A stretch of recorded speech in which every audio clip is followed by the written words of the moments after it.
Hello students, again welcome to our channel SRBS learning online platform. आप इस channel के ऊपर हम लोग हिस्ट्री का नया चैप्टर पढ़ रहे हैं, जहाँ पे the rise of nationalism in Europe हम लोग आज पढ़ने वाले हैं। तो rise of nationalism in Europe जो हम पढ़ने वाले हैं, ये थोड़ा सा एक लेंदी चैप्टर है आपका, तो इसमें थोड़ा सा आपको सब्र के साथ इसको पढ़ना है। और साथ में इसमें जो हम लोग ये पार्ट फर्स्ट हमने बनाया है, क्योंकि ये थोड़ा सा लेंदी चैप्टर, तो और भी सीरीज़ इसकी आएंगी। इस सीरीज़ के हम स्टार्टिंग में बताएंगे कि किस तरह से फ्रेडरिक सोरियो एक फ्रेंच आर्टिस्ट है। तो एक फ्रेडरिक सोरियो नामक व्यक्ति है,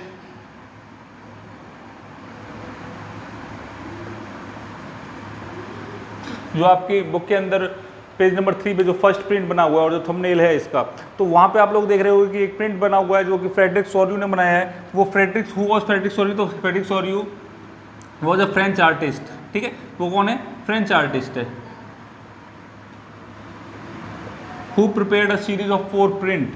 तो इन 1848 के अंदर सीरीज ऑफ 4 प्रिंट अपना बताता है। और इन सीरीज के अंदर जो फर्स्ट सीरीज है, जो इसमें उसका नाम दिया है इसने द फर्स्ट प्रिंट, उस सीरीज के अंदर क्या होता है कि all the people of the Europe and America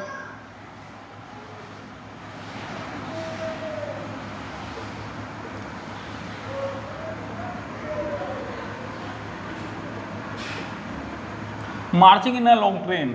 वो क्या कर रहे हैं? सीधी लाइन में अपना मार्चिंग कर रहे हैं, marching in a long train.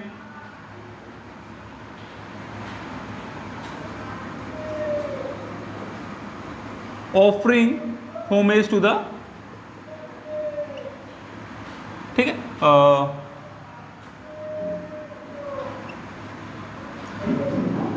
Statue of liberty.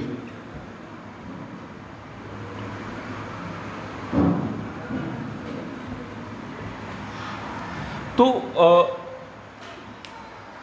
People marching in a long train and offering homage to the Statue of Liberty. वहाँ पे जो है होमेज प्रोवाइड कर रहे हैं, स्टैचू ऑफ लिबर्टी को ऑफर कर रहे हैं।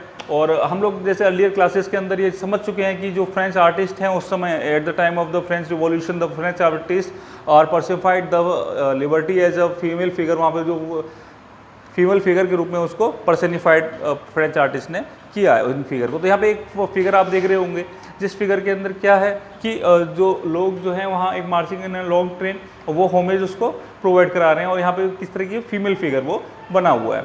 और आगे हम लोग देखेंगे कि किस तरीके से जो एक शेटर रिमेन, तो शेटर रिमेन और on the earth, on the foreground of the earth is some settled remains of the absolutism। कुछ उसके remains रह गए हैं, settled जो उससे संबंधित चीज़ें थी, एब्सोल्यूटिज्म से संबंधित चीज़ें थी, अब वो धरती में पड़ी हुई, लोगों ने उसको तोड़ दिया है, वो वहाँ कहीं टुकड़ों में पड़ा हुआ है।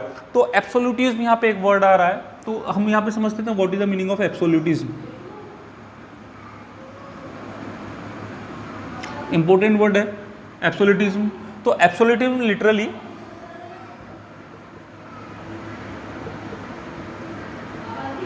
a government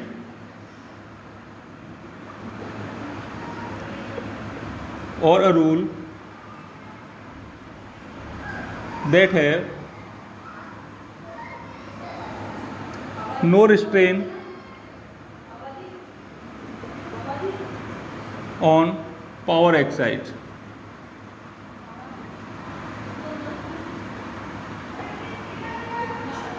तो लिटरली अ गवर्नमेंट और rule that have no restraint on power exercise. एक ऐसी गवर्नमेंट जिसके पास कोई भी पावर, कोई भी काम करने के लिए पूरी आज़ादी है, वो कुछ भी कर सकती है।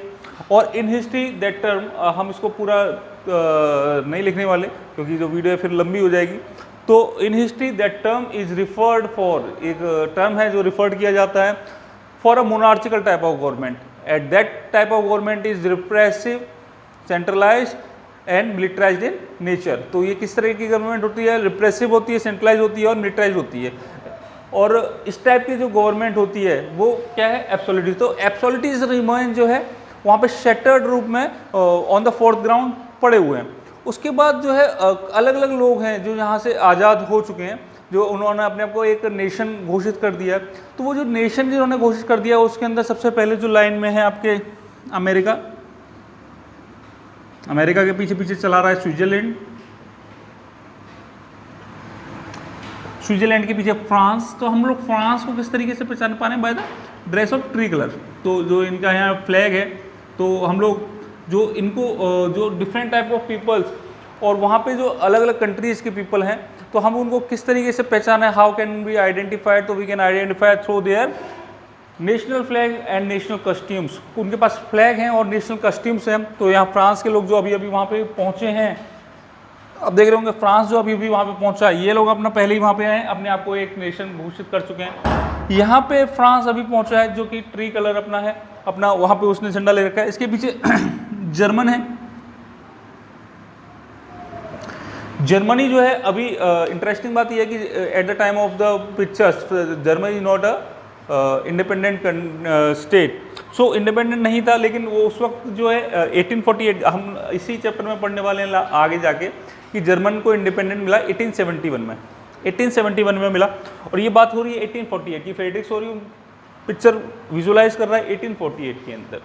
तो 1848 और 1871 के बीच में जो जर्मन ने बनाया था, तो इसमें क्या हुआ था, एक और अलग अलग प्रिंसिपलिटीज़ थी जर्मन के अंदर। अलग अलग प्रिंसिपलिटीज़ ने, अलग अलग जो छोटे छोटे प्रिंसिपलिटीज़ थी, उन्होंने मिलकर एक जर्मन स्टेट अपनी बनाने की घोषणा की थी। और उस स्टेट जो कि एक लिबरल्स थे वो, तो लिबरल होप का उस वक्त जो झंडा था, जो आपका अलग अलग कलर से पहचाना जा रहा था, तो यहाँ पे इन्होंने 3 कलर का यूज़ किया है।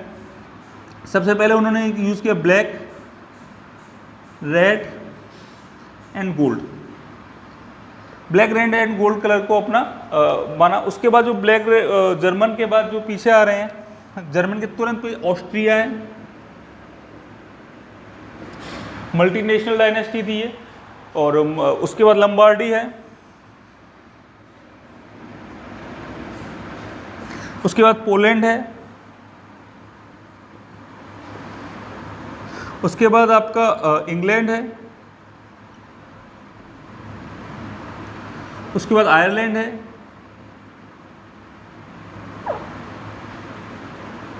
फिर उसके बाद आपका इसको मैं मिटा रहा हूँ, I hope you have written in your copy. तो उसके बाद हंगरी है, एंड देन रशिया। तो इस तरह से जो है पीपल जो है ऑफरिंग होमेज और वहाँ से निकल रहे हैं इस के अंदर, पेंटिंग के अंदर। उस पेंटिंग के बाद आगे जाके जो है, जो वहाँ पे ऊपर पिक्चर्स में आप देख रहे होंगे कि Jesus Christ and some saints are gaze on the scene. तो दीज आर द पीपल्स, और यहाँ पे उन्होंने शो किया कि ये क्या है, कि फ्रेटर्निटी ऑफ नेशन है, fraternity of nation of different countries in the world. तो फ्रेटर्निटी एक भाईचारा जो है देश के बीच में आप में बना हुआ है, ये उस चीज़ को शो कर रहे हैं। उसके बाद जो चीज़ें हैं जो है लास्ट में जो अल्टीमेट जो चीज़ यहाँ पे निकल के आई कि भाई व्हाट वी हैव डू, यहाँ से हमको क्या मिला। तो एट द एंड अल्टीमेट जो चीज़ें रहीं, वहाँ पे मल्टीनेशनल डायनेस्टीज़ ख़त्म हो गई, एक नेशन स्टेट्स आ गया, एक पर्टिकुलर बाउंड्रीज अब लोगों के पास आने लगी because of this type of revolutions. तो एक रिवॉल्यूशन था, कहीं ना कहीं ये इस तरह के फिलोसफर थे। तो I hope that this is enough for today and we have make second part of this. अच्छा, यहाँ पे जो एक और चीज़ समझ लेते हैं कि इसको हम 5 पार्ट में पढ़ने वाले हैं। इस जो टॉपिक को हम लोग 5 पार्टों में पढ़ेंगे, वो कुछ इस तरीके से हैं।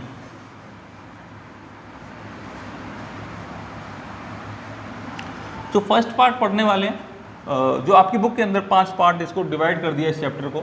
जो फर्स्ट पार्ट है the French revolution,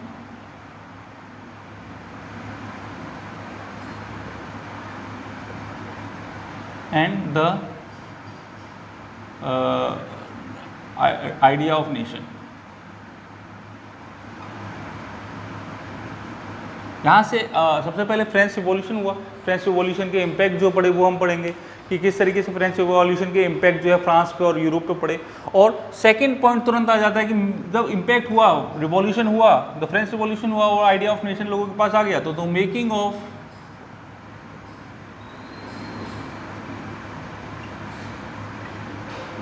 nation in Europe.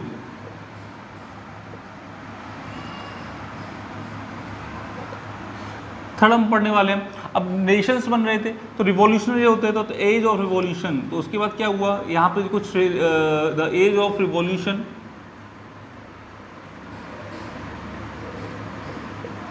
1830 to 1848 हम यहाँ पे पढ़ेंगे। उसके बाद मेकिंग ऑफ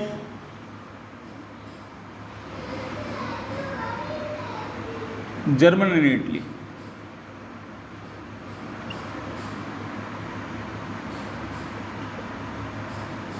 और फिफ्थ पॉइंट हम यहाँ पे पढ़ने वाले हैं कि विजुअलाइजिंग अ नेशन।